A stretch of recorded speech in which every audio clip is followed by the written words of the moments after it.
Hello student, good morning. कशा आहात? कालचा अभ्यास केला? Study well. आणि सबस्क्राईब करा, लाईक करा, लाईक. बरोबर. You talk in English, you will speak rapidly, speedly, no doubt. Okay. Today we are going to make some small sentences. बरोबर.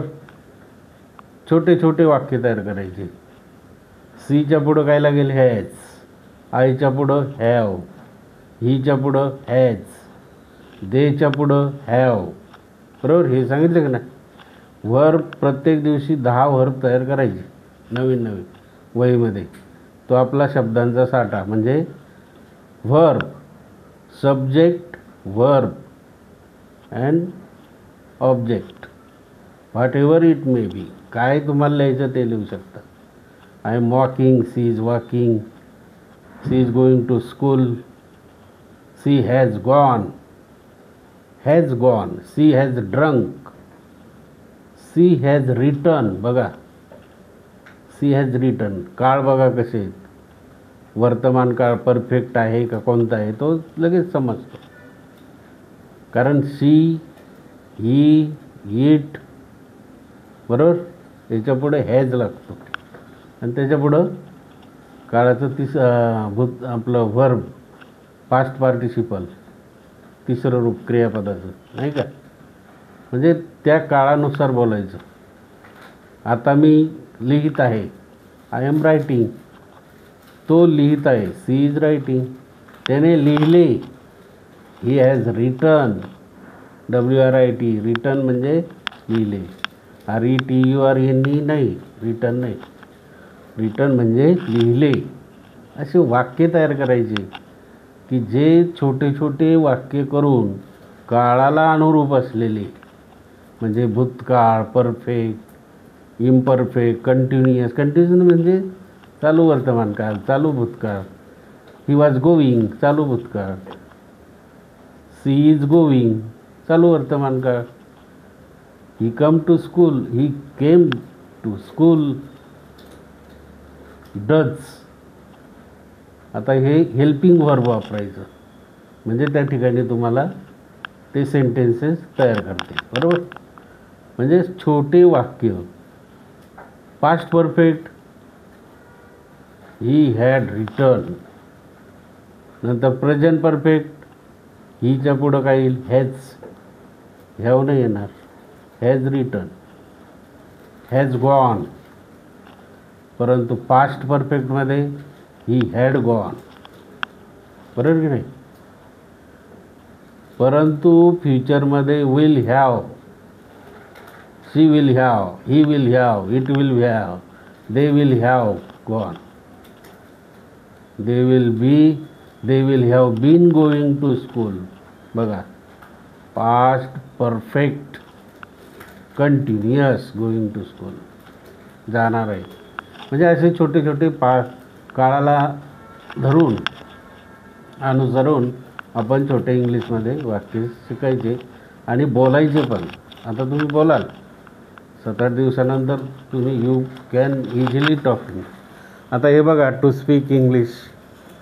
एक्झाम्पल आहे, the food has become cold. The food has become cold. Food म्हणजे अन्न, म्हणजे जेवण. जेवण थंड झालं आहे, बिकम कोल्ड. जेवण काय झालं आहे? Food has become cold. जेवण थंड झालं आहे. छोटं वाक्य करायचं. दुसरं काय? What did you spill on clothes. कपड्यांवर काय टाकलं तू? स्पिल म्हणजे काहीतरी टाकणं. व्हॉट डीड, डीड आहे helping verb. What did you spill on clothes. काय टाकलं कपड्यांवर? काहीतरी टाकलं असेल. तिसरं, ही डज नॉट. बघा, does. He does not listen to me. माझं ऐकत नाही. काय करणार? What can I do. मी काय करू शकतो? इथं नाही लिहिलेलं, पण पुढचं वाक्य, he does not listen to me. माझं ऐकत नाही तो. तो माझे ऐकत नाही. बरोबर की? लिसन म्हणजे ऐकणे. नंतर, there is no mobile shop around.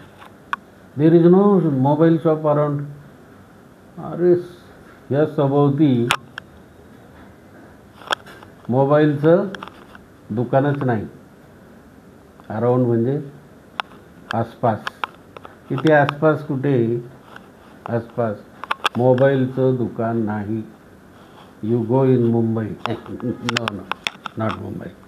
You will get but some distance.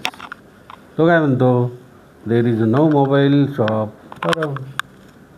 इथे सभोवताली, अराउंड म्हणजे जवळपास, मोबाईलचं दुकान नाही. शॉप म्हणजे दुकान. पुढचं, why do you need so much money. अरे काय आहे? एवढे पैसे कशाला लागतात तुला?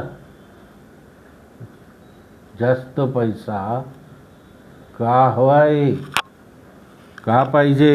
व्हाय डू यू नीड. काय गरज भासली तुला एवढा पैसा पाहिजे? तुला जास्त पैसे पाहिजे. कशाची गरज भासली आहे की नाही? कशासाठी तुला जास्त पैसे हवे आहेत, आहे की नाही? सोपं. She is in no mood to buy new phone. I am not in a mood to buy new phone.